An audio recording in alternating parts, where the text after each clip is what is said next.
तो प्यारे बच्चों, सबसे पहले आपके लिए एक वीडियो काफ़ी इम्पॉर्टेंट हो चुका है, क्योंकि अभी मैं आपके साथ डिस्कस करना चाहता हूं कि भाई सीबीएसई क्लास 12th के बोर्ड एग्ज़ाम जो आपके स्टार्ट होने वाले हैं वो 17 फैब 2026 से स्टार्ट होंगे और 9 अप्रैल 2026 को ओवर होंगे।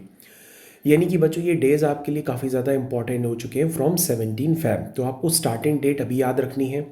और चूँकि बच्चों ये वीडियो आज मैं नवंबर में बना रहा हूँ 28 नवंबर को, तो आपको ध्यान देना होगा कि आपके पास डेज़ काफ़ी कम बचे हैं एग्ज़ाम्स के लिए। तो आपको अपने एग्ज़ाम्स की प्रिपरेशन पे अब बहुत ज़्यादा ध्यान देना पड़ेगा।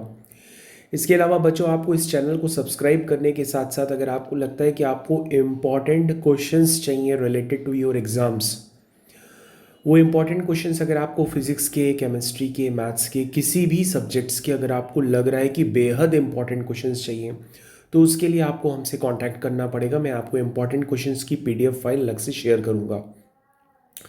अब प्यारे बच्चों, मैं आपको ये बता दूं कि आपको जो एग्ज़ाम का ड्यूरेशन है वो सुबह 10:30 से लेकर के 1:30 के बीच में है, यानी कि 3 घंटे का आपका पेपर होगा।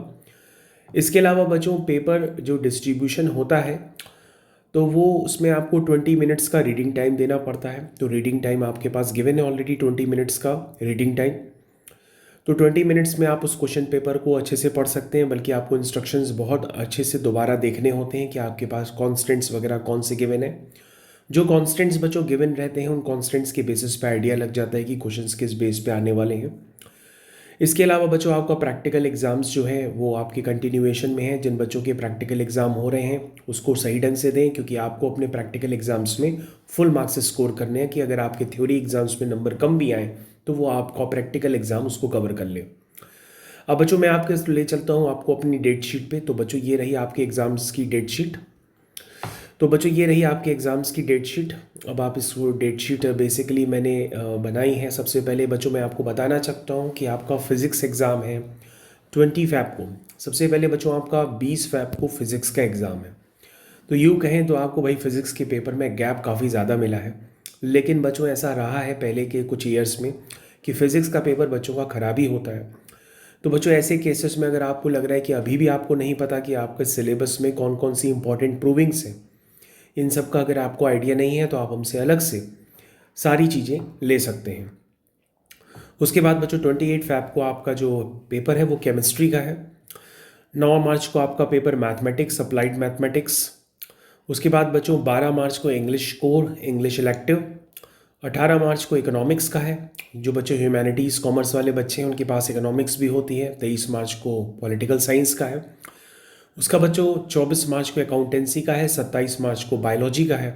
28 मार्च को बिजनेस स्टडीज़ का है। और 30 मार्च को आपका हिस्ट्री का है। अब बच्चों, आपको ध्यान देना होगा कि इसमें भाई जो पीसीबी वाले स्टूडेंट हैं, यानी कि जो बेसिकली नीट वाले स्टूडेंट हैं, उनका लास्ट पेपर 27 मार्च 2026 यानी बायोलॉजी का है। यानी कि उनको अपने पेपर से जो रुख्सत मिलेगी वो 27 मार्च 2026 को मिलेगी बायोलॉजी का पेपर देने के बाद।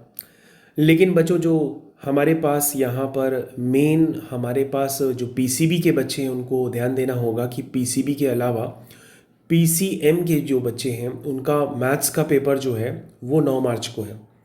और बच्चों, आप ध्यान से देखिए कि आपको फिज़िक्स के बाद केमिस्ट्री में भी अच्छा खासा गैप मिला हुआ है, और केमिस्ट्री के बाद मैथ्स में भी सबसे अच्छा गैप मिला हुआ है। तो आप इन गैप्स को ज़्यादा से ज़्यादा यूटिलाइज़ करेंगे। यूटिलाइज़ किस तरह से करना है, उसके लिए हमारे चैनल को सब्सक्राइब करिए। और यदि आप हमारे इस चैनल पे नए हैं बिल्कुल, तो आप हमारे दिए गए व्हाट्सएप नंबर पे हमसे कांटेक्ट भी कर सकते हैं। हमारा मेंबरशिप गाइडेंस भी ले सकते हैं। तो बच्चों, ये एक शॉर्ट सा वीडियो था जो मैं आपको समझाने की कोशिश कर रहा हूँ कि आपको एग्ज़ाम में किस तरह से समझना पड़ेगा कि पेपर कैसे आने वाला है। अपने डेज़ को थोड़ा सा ध्यान देना होगा। आप अपने से ही दिमाग में अभी से बैठा लें कि भाई आपका पहला पेपर फिज़िक्स का है। फिज़िक्स आप कितनी अच्छी प्रिपेयर नहीं कर पाए, अब उस पर आपको स्पेशली ध्यान देना पड़ेगा। उसके बाद बच्चों, केमिस्ट्री में कितनी नेम्ड रिएक्शंस आपने अच्छे से तैयार की, ऑर्गेनिक केमिस्ट्री अच्छे से तैयार की है कि नहीं की है। ऑर्गेनिक केमिस्ट्री में ऐसा कौन सा पार्ट है जिसमें से सबसे ज़्यादा क्वेश्चंस पूछे जाते हैं। इन सब बातों पे बच्चों आपको ध्यान देना पड़ेगा। तो बच्चों, आपको 9 मार्च को वंस अगेन मैथ्स का पेपर है। तो बच्चों, इन फिजिक्स, केमिस्ट्री, मैथ्स और स्पेशली बायोलॉजी, इन पेपर्स पे आप ज़रूर ध्यान दीजिए कि इनकी डेट्स क्या क्या आपको दी गई हैं। तो बच्चों, यहाँ का वीडियो मैं यहीं तक रहता हूँ। Thank you.